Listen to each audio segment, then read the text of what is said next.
Just outside of Denton, Texas, there's a bridge. It's one that teenagers flock to on a dare, where paranormal investigators come to capture evidence of the beast, one with red eyes and a menacing growl, hoof prints where it stepped, and one that answers back when you summon it when you knock on the old Alton Bridge 3 times at night. The other name for this bridge is Goatmansbridge, for well, the Goatman. And the story of this all starts with a man named Oscar Washburn, if he ever existed at all. When you hear legends about black people in the paranormal, they usually have the same themes. In some way, shape, or form, there's usually a miscarriage of justice. And black spirits are commonly framed as full of vengeance. But it's time that we start rewriting these narratives now. We say that we've learned from history, but we perpetuate these stories faithfully. This one is no different, but I'm going to help you tell this narrative in a new way. And it won't be the last time I do it either. The story goes that Oscar Washburn was a successful goat farmer who lived near this bridge. And at this point in the 1930s, it said that he had people who weren't even from the area coming to see him. He was called the Goatman because he sold wool, hides, and milk. He even had a sign near the bridge that told people where to find him. Post-Reconstruction and Jim Crow laws made black success dangerous, specifically in places like Denton that had a heavy white supremacist Ku Klux Klan presence. And because of Oscar's success, a white mob was formed.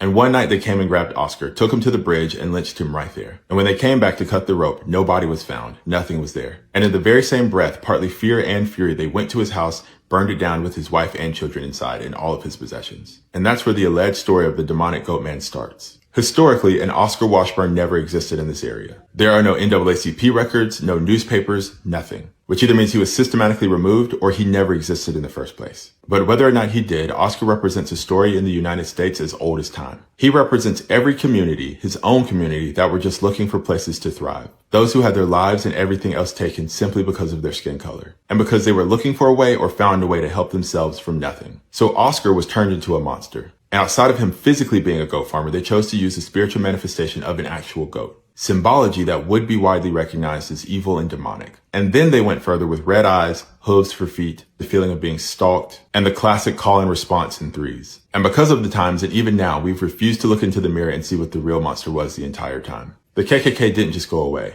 and horrendous things were done in these woods. And refusing to acknowledge that made Oscar Washburn not the Goatman, but the scapegoat man. The real Goatman was in the mob. It was in the energy that they carried when they went into those woods.